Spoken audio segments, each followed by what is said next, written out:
Good afternoon to those of you who have just popped in. We will make a start very shortly. It's just a few more attendees joining and we will make a start.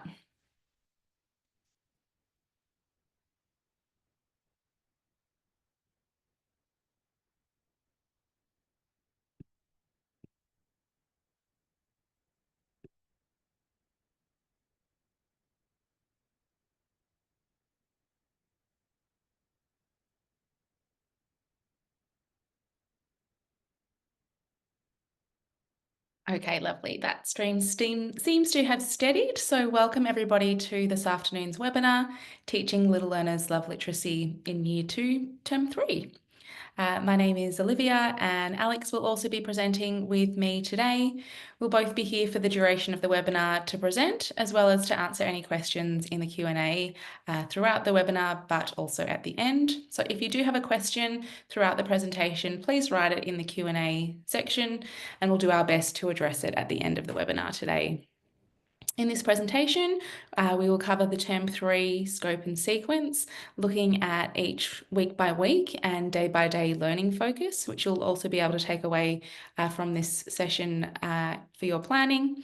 And we will unpack what Stage 7.5 lesson looks like, building on previous content if you've been to one of these webinars before, and also unpacking any of the new information, including the morphology background knowledge that you'll need in order to teach this unit.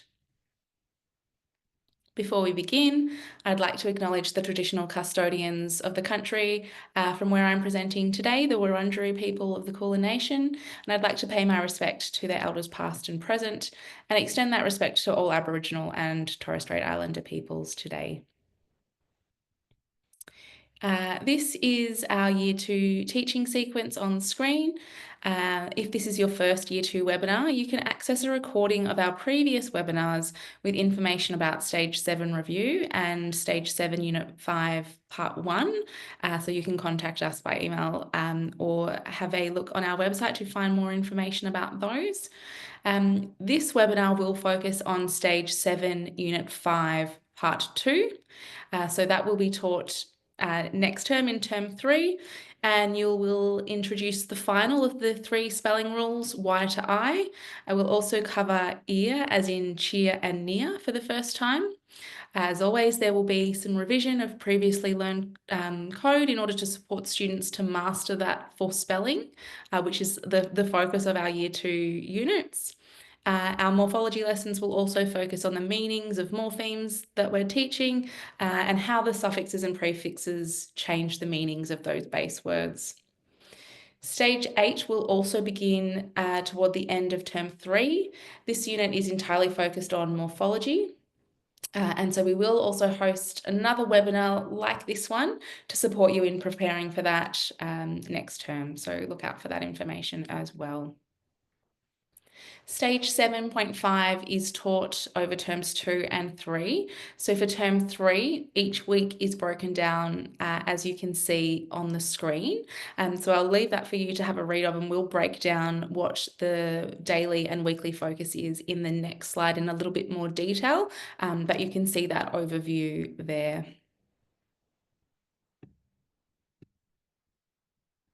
So diving more deeply into that, you can see the objective of each week and day on screen. So you can see we're starting with week 11. So because this is part 2, term 3, week 1 will align with week 11 of the teaching sequence that you can see on screen. So we'll start with the suffix ER, meaning the comparative, and moving through to the suffix EST, and we'll look at the doubling rule in this first week and the drop the E rule as well, with that review on the final day of the week. The focus of week 12 is silent letters. And then we will be revisiting some previously taught phonemes, J and and looking at some of the less common representations of those in week 13. Week 14 introduces the suffix Y and the suffix LY. Before we move into week 15, where we, as I mentioned in the little intro there, you'll have your first look at the Y to I rule, which we'll also unpack in this webinar, and some of that new content of ear as well in week 16. And then you can see week 17, some of those less common spellings before we move on to a revision week in week 18. And then that will move you into the first introduction to stage 8, following on from there. So we can have a look at that, as I mentioned, in the next webinar on stage 8. Here on screen is our suggested rollout in line with the term dates. We'll look at this a little bit more towards the end of the session today, but you can see that we advise Queensland teachers start with week 10. So having had a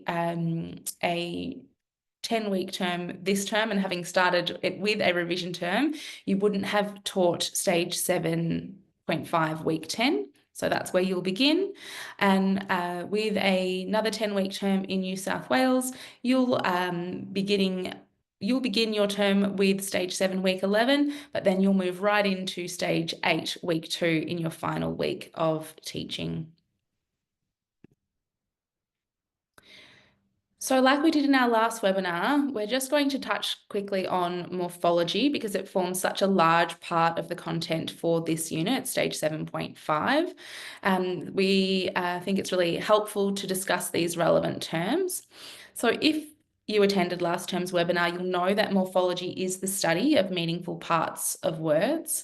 It's the awareness that words are composed of small, meaningful units. And this helps us to spell and comprehend the meaning of words.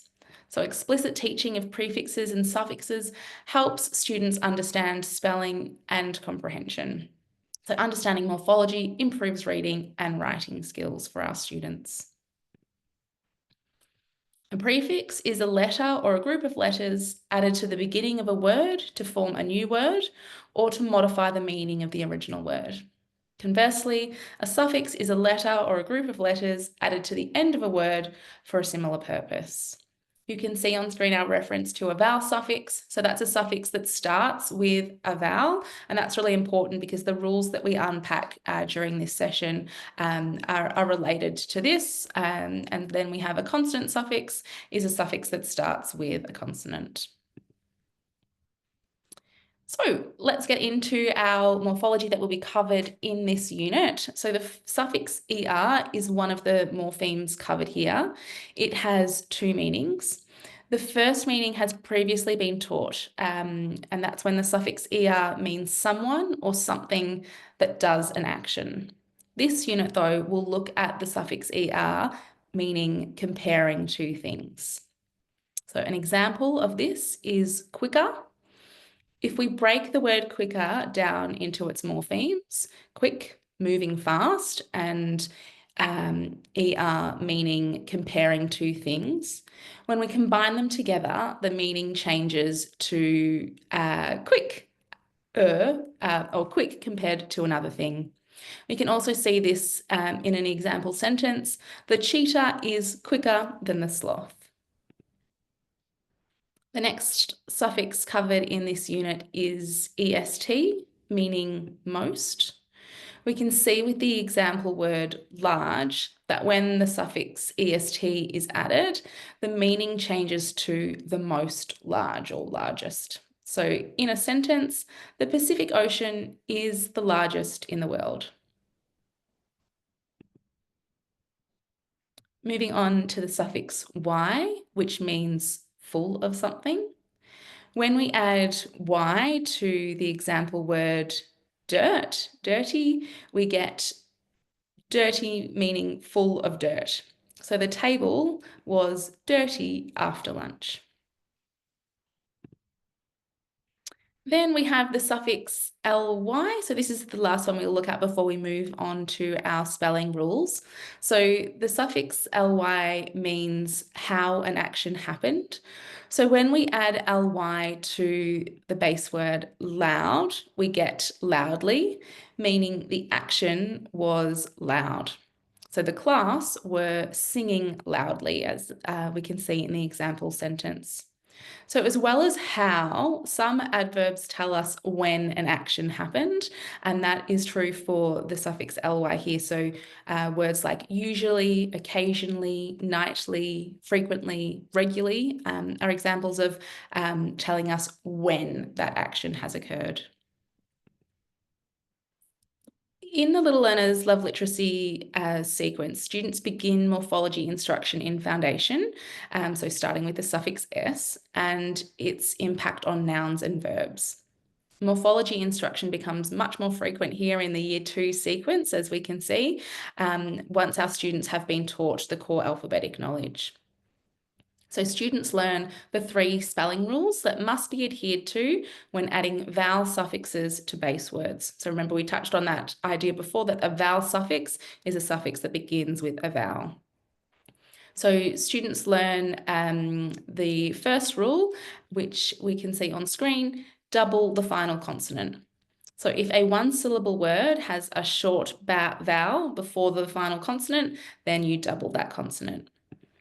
We can refer to our checklist for the following examples. The first word is run. We need to check first, is it a one-syllable word? Yes. Does it have a short vowel sound? Yes, it does. And is there one consonant after the vowel? So we have just the one N, so yes. It is, and we've got our 3 ticks there. Because we have 3 ticks, we will double the final consonant, and run becomes running with a double consonant N, as we can see on screen. We can compare this with jump. So like run, it is a one-syllable word. It has a short vowel, the same one as run. However, there are 2 consonants, M and P, after the vowel. So we only have our 2 ticks here, so we won't double the consonant, and jump becomes jumping. And as we can see on screen, we just have the 1 P there preceding the suffix ing.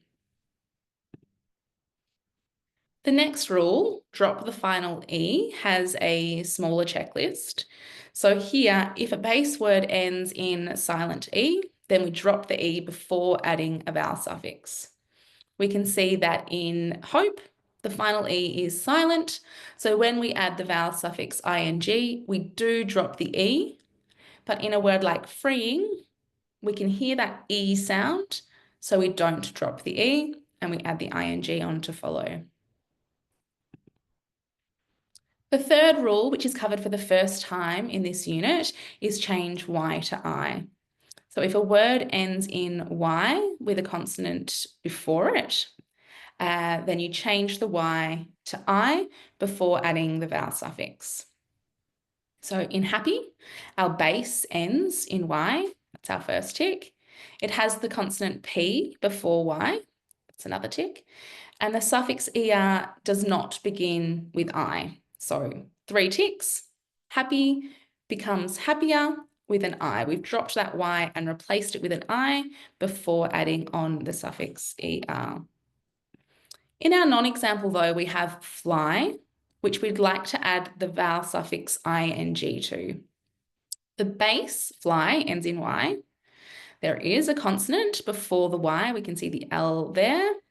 But our suffix begins with I. So ing begins with I. So we won't change the Y to I. And fly becomes flying with the Y staying intact, as we can see on screen there.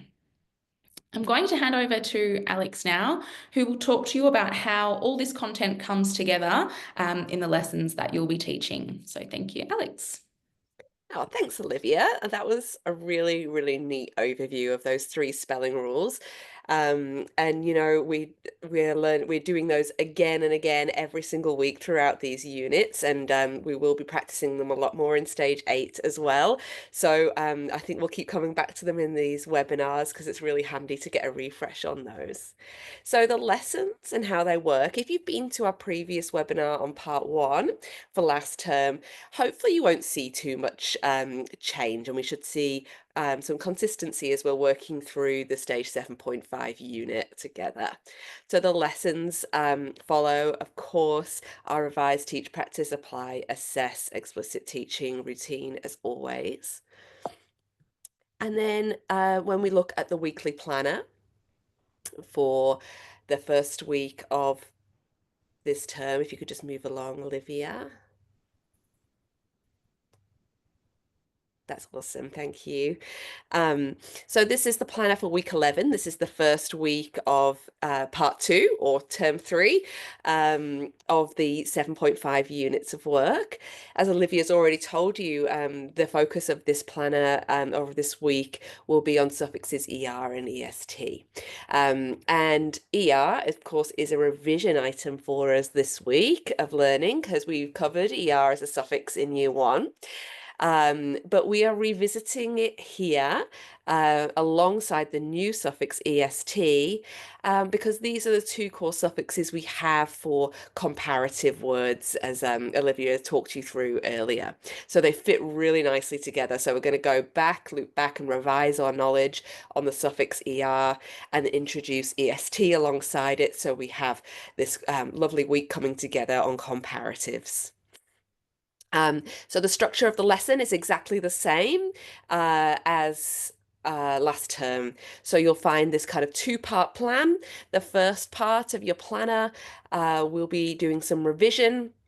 And that looks exactly the same as previous, but we'll go through that anyway. All of these kind of routines we're going to touch back on today, just to make sure we're all in the same place with those. So we'll have our revision, which should be taking around 10 minutes, and then the teaching of the new morphology or phonics content. So this week is all morphology focused. So we're introducing or revising suffix er on that first day as a comparative. So that's where we do, we introduce the affix itself, the meaning, we look at how it works in words, we read words and look at how it affects the meaning of those words we're reading. And we do a spelling activity and then a dictation. So that's unchanged, and we'll do some independent practice following that. So something quite concise that is directly practicing what we've just done in the lesson together before we move on to a quick review to round off that session. And then the second part of the lesson is exactly the same as previous units also. We've got another round of teach where we're really focused on reading, so the choral reading, words of the week, vocabulary instruction, and some dictation related to that, and our application time, so our small group reading time, where the teacher takes a small group of students working with a similar objective in mind, and working with a text in the zone of proximal development for that student, whether it's a 7.5 decodable book or something different, while the rest of the children are doing partner reading, hopefully with the Fluency Fun books or something similar. So that structure of how the week works out, with day 5 being that kind of review day where we touch on everything we've learned during the week, do a bit more spelling and dictation practice before we get stuck into readers theatre, which I think people are still really enjoying, so that's good. And I think it's a really nice way to round off the week with some fluency instruction. So that is unchanged. So let's just recap on those instructional routines. So that planner we just went through just utilizes these instructional routines that I've listed here. So the revision routines, the teach routines are as listed here. So speed sounds, speed morpheme, speed words, speed write for our revision. That's been similar for the previous 2 terms in this year 2 program. Teaching the lesson focus, doing some spelling, whether that's Let's Spell or spelling on mini whiteboards. Those routines are still absolutely crucial to teaching this unit of work. Let's Write, our dictation routine, words of the week, our vocabulary instruction routine, and choral reading and or readers theatre. The practice sheets, excuse me, it's end of term cold,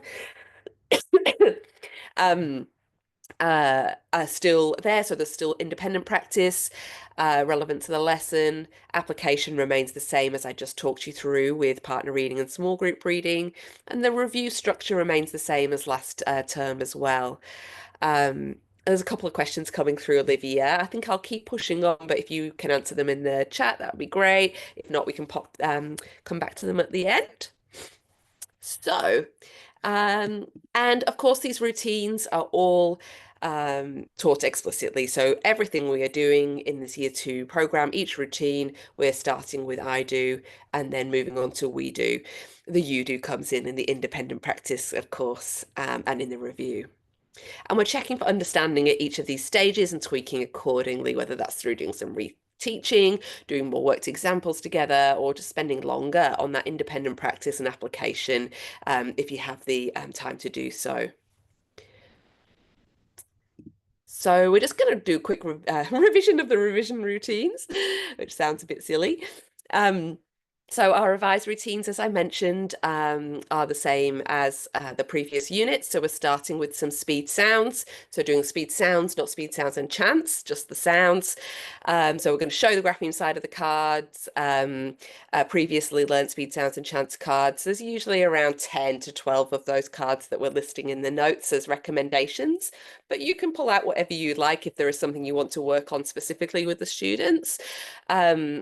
And we have students say the sound once, and we mix up, do it again at a faster pace, and then we check understanding by holding a card up and asking a couple of non-volunteers or cold calling those students to say the sound. No heart words as previous, but we are doing morphemes. So that morpheme routine uses those morpheme cards we've been providing in the digital units of work. Students are going to say the chant, and then they're going to say the affix, so that suffix or prefix that's listed, and then the meaning. And then as we come back to that, we come back to each card in the set. You can choose a word off the back of the card or from the notes, a base word, say it out loud, students add the suffix to say the new word. Speed words, exactly the same as previous units. Here we're really getting students automatic in their single word reading using the speed sounds or previously taught morphemes that we have been learning throughout the last couple of years. So we will include recently taught content in those words, but we'll also be sprinkling in some content from, a bit further back for helping that retrieval from long-term memory. And then we wrap up with the speed write. So that is a quick dictation of some speed sounds and some speed words that we've just been going through orally. And students will chin that on their whiteboards, and you can check the understanding by having a glance around on what they have written there, providing feedback and correcting any errors as a class. So that remains unchanged.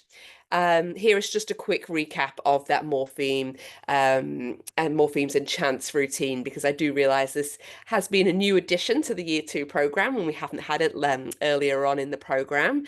But it is the same as last term, and as I just said, so we've got that card there. All the information is on the card. We're going to say the chant. In this one, it's the biggest lobster, and we're going to say the affix suffix est. Suffix est means the most. I'm going to say a word, the word might be big, and students are going to say biggest back to me. All right, moving on to the teach routines. Sorry, Alex, there is a question that might just be relevant to say at this time Sure. about the morpheme. So when you're teaching those and they have more than one sound, like with ED and URE, should the students say all of the sounds when they're doing these morpheme chants, or just a specific one? That's one of the questions that's popped in. Might be nice to touch on that here. That's a really good question. We do have a few alternative cards that we've been supplying. So when there's a different way of saying it, there's usually two we've tried to cover off those examples in the chant so that we have that as a reference for students. The example, unfortunately, here only has one. But when we are asking students to say the affix as part of this, we are saying, say, suffix est, suffix ed, suffix ure. That's how we suffix ion. That is the routine here. So we wouldn't be asking them to say suffix d, ed, and those phonemic pronunciations of them, because the purpose of this morphology warm-up is really to connect students to that suffix and the meaning of the suffix. And by having the chant in place and having the example words where they have to add it onto the end, that's where we can bring in the pronunciations that we've been learning. So in the lesson focus, when it's new, we absolutely dig into that, and we practice it throughout the week. And students will get exposure to that by continually going back around to those speed words and speed write as well. But for this particular one, a bit like when we're doing, speed sound and chant, we are really wanting students to just really memorize that phoneme grapheme correspondence. Here, we're really wanting them to associate suffix est with the meaning the most. Thanks, Alex. Sorry to derail that, but I think that was No, no, not at all. And that's why I added this slide back in. I didn't want it to be too repetitive from last time, but I'm sure we'll all have questions as, we're working through this in the classroom. So the teach routines, again, no change around here. So I'm not going to go really deeply into each of these, but I'm just going to touch on a few of them for revision. So core to the teaching routines, of course, is the specific lesson focus for that day. And that's scripted out in the TAR lesson notes. So what that might look like is a little different depending on whether you're teaching a morphology focused lesson or a phonics focused lesson. And as you could see from Olivia's slides earlier, we have in this unit of work in term 3 quite a mix. We've got some more phonics content that we are teaching, whereas last term was very morphology heavy. This term is a little bit more mixed. We have those alternatives for the short vowels. So we have a few weeks that really are specifically focused on phonics and less common spellings. As well as we have, obviously, of course, some weeks completely focused on morphology also. So how you're approaching that lesson focus depends on whether it's a phonics lesson or a morphology lesson. Excuse me. So for those morphology lessons, like I said, it's all scripted out in the notes. But in general, the structure of those is to say the new affix, segment it and read it, and define it.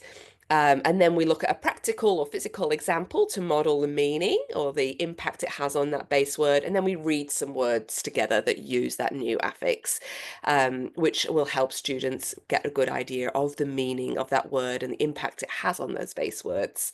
So that's where in the previous unit you would have been reading a number of words together and perhaps identifying the base word and looking at what that word sum looks like. And you'd model and practice the new morpheme and chant card.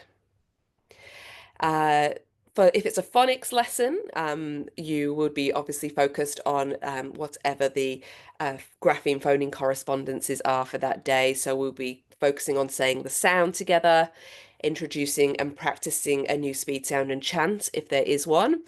And then we'll be reading words together using those new GPCs and identifying what those GPCs are in those words. And in a number of those lessons, you will know from last term, we also used a word chart.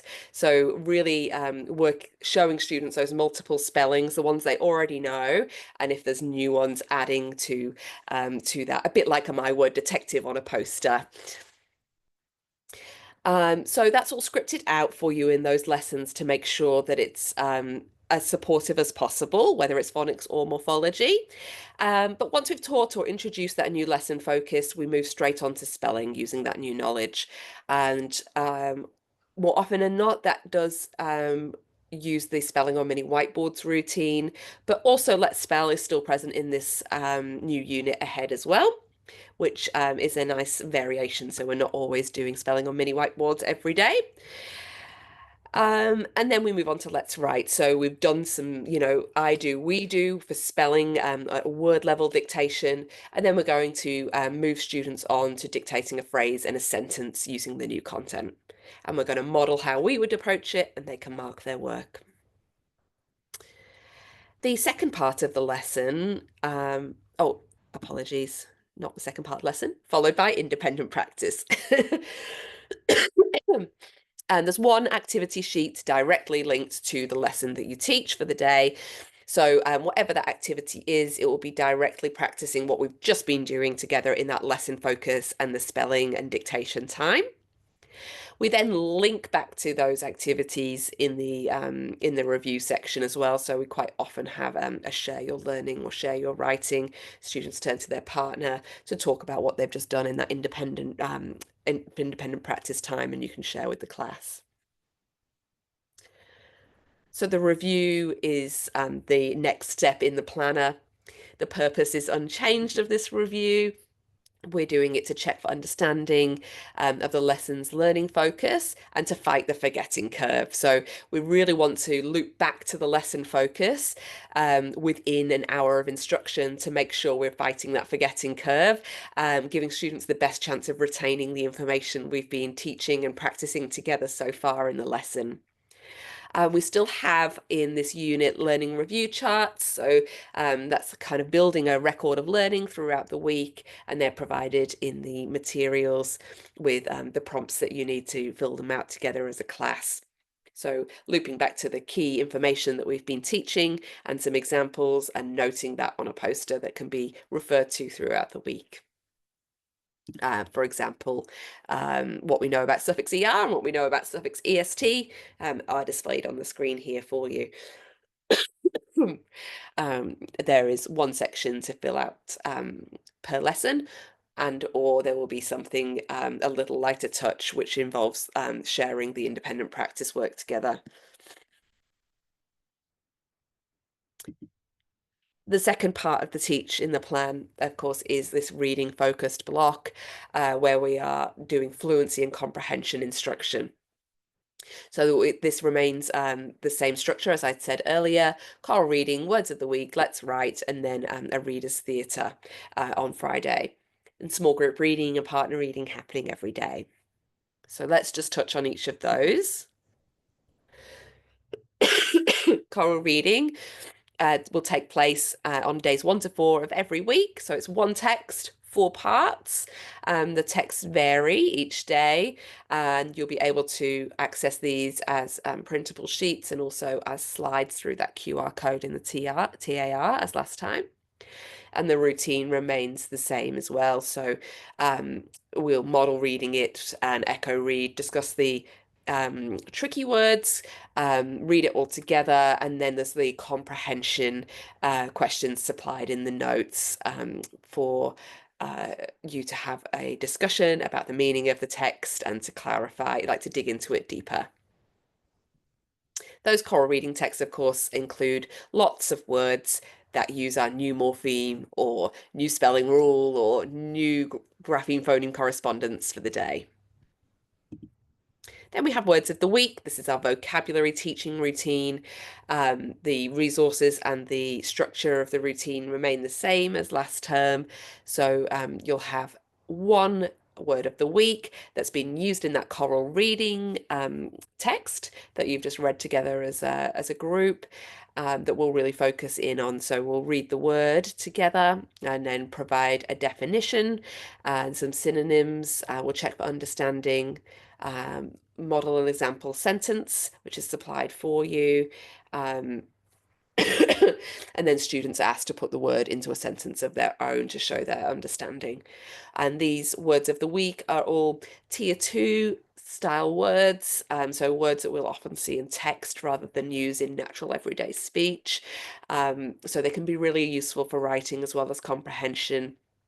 And they also practice whatever the focus phoneme or morpheme has been for the day. Readers Theatre continues into this unit as well. So day 5 each week, using the Readers Theatre text from the Fluency Fun book. Again, this is practicing the phonemes and graphemes or the morphemes we've been learning this week.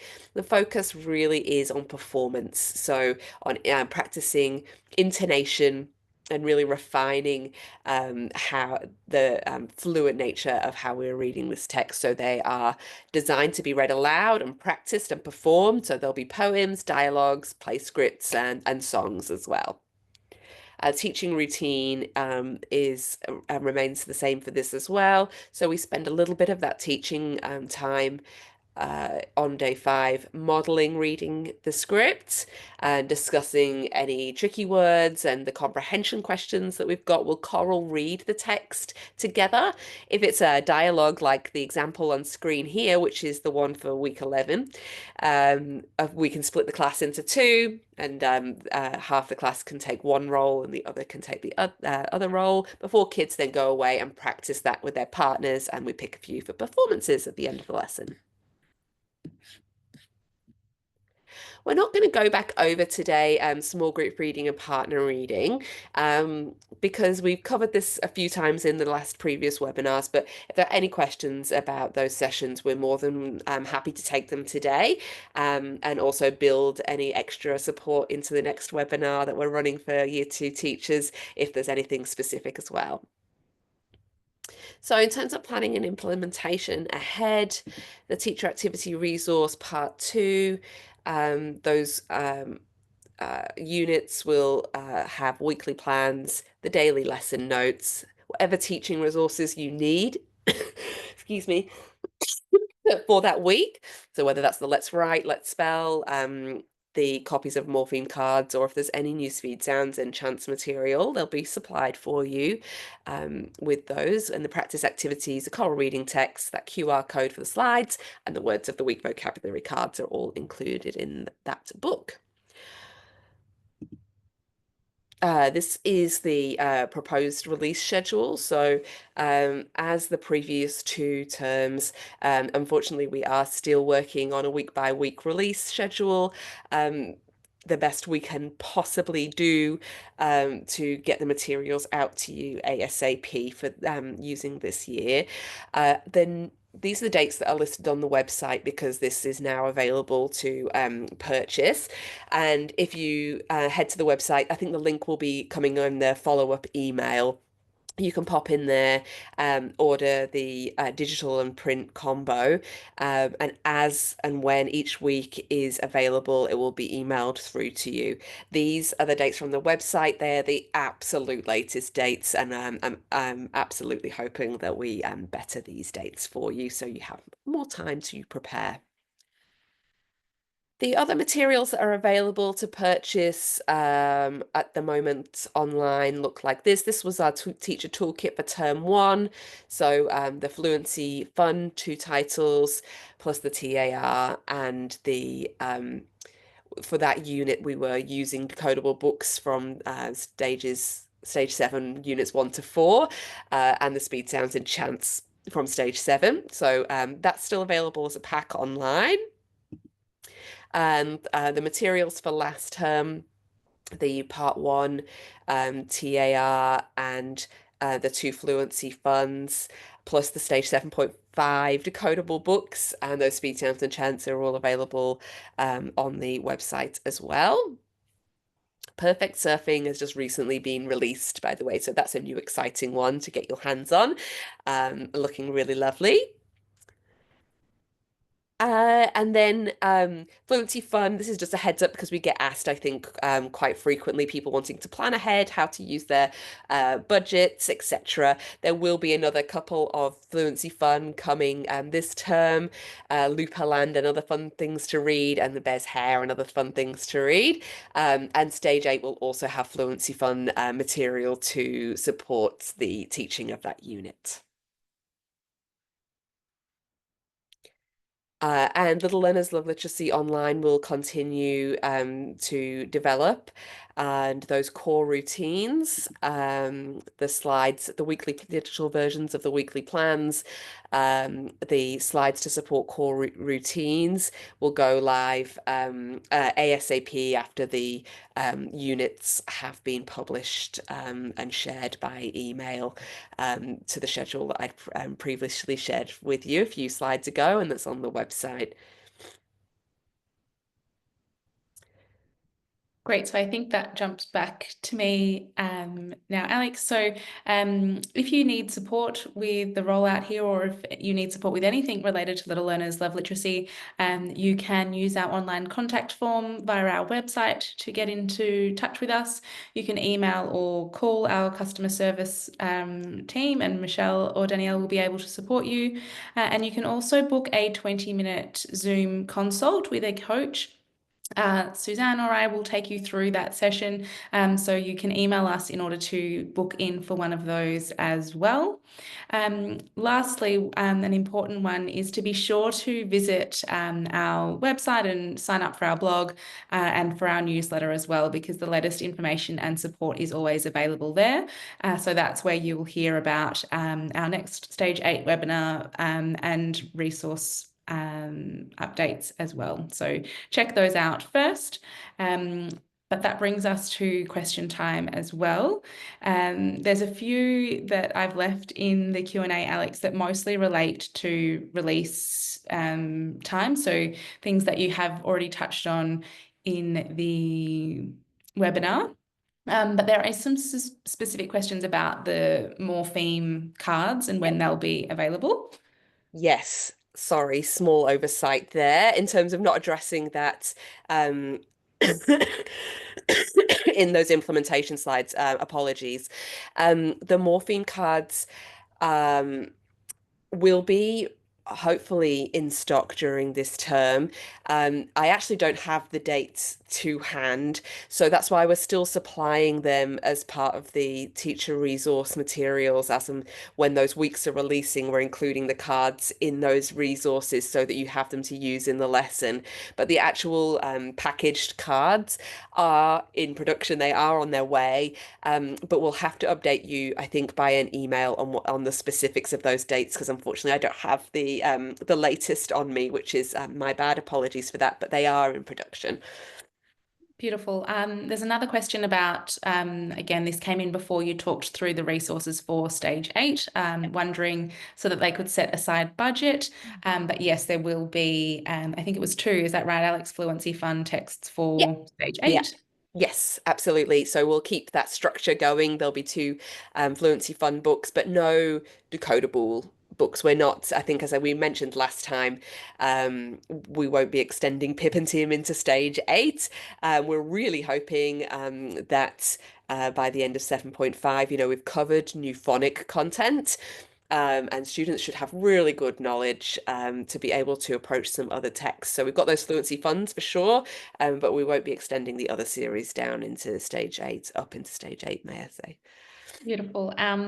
Doreen has asked about accessing the previous webinars. So I've touched this a couple of times, so I might just answer it live as well. But you can email us at hello@learninglogic.com.au and request for the recordings of the first 2 webinars to be sent through. They've also been sent out in the materials that have come through. So all of the emails have had a link to the previous webinar recordings, but just get in touch, Doreen, and we can share those with you. Um,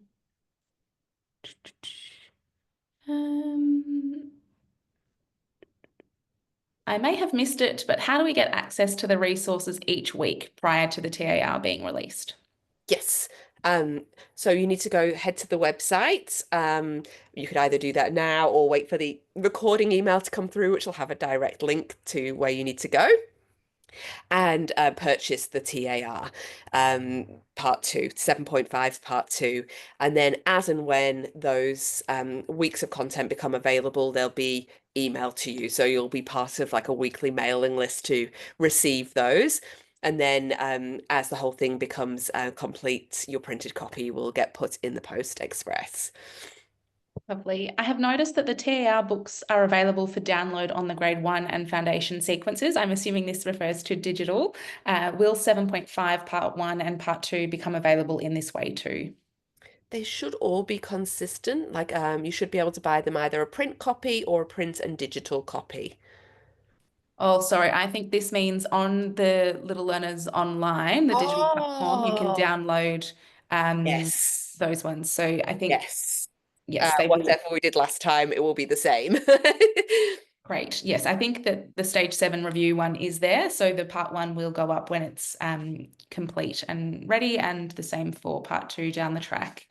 Um, Wondering about 7.5 part 1 hard copy. Do we have any? Yeah, that's a fair question.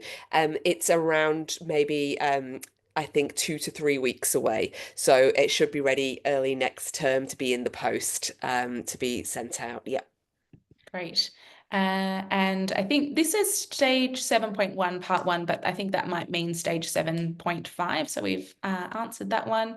And then the last one here is not essentially related to the year 2 webinar, but we could quickly touch on it, I'm sure, is just about adding the unseen texts data on the online platform for each of the stages, not just the sounds and the non-words. And the answer to that is that we won't be adding those unseen texts, just based on a lot of the feedback that we've had from you as users and information that we've gained is that the unseen text doesn't provide as much information in a cohesive way as what the grapheme phoneme and the nonsense words provide. So that's why we have them there to make the best use of your time. The other generalizations that you can make about your students, you can capture from your small group reading sessions and your whole class teaching. But we won't be adding those unseen texts onto the platform. And there is a whole page about frequently asked questions that responds to that as well. But no, as a short answer there. And I think that is all of the questions for today. Great. I'm really excited for the next one to talk about stage 8. It will be really good. Yes, absolutely. So thank you to everybody for attending today. Thank you, Alex, for taking us through all of that information. And again, we appreciate your patience of all the schools that have been teaching with Little Learners of Literacy who are waiting for the rollout of these resources. We feel really highly that we should be releasing resources that are aligned to the latest research and best practice. And we know that you've all been really excited with what we are sharing. So we appreciate your patience, but it has been worth the wait. So thank you so much for attending today, and we hope that everybody has a lovely evening. Thanks, Olivia. Just Thanks, before we Alex. lose everybody, just a quick extra is also if you have any feedback after teaching last term with 7.5, I'd love to hear from you. Anything that's gone really well, anything that's been a wee bit tricky. If you have time for a chat and would like to unpack that, yeah, I'd love to have a chat with you. So please just get in touch with us on hello@learninglogic.com.au and I'll be straight on to you there. Yeah, any feedback, very welcome. Thank you. Beautiful. Thanks so much, Alex. Thanks, everybody. Bye.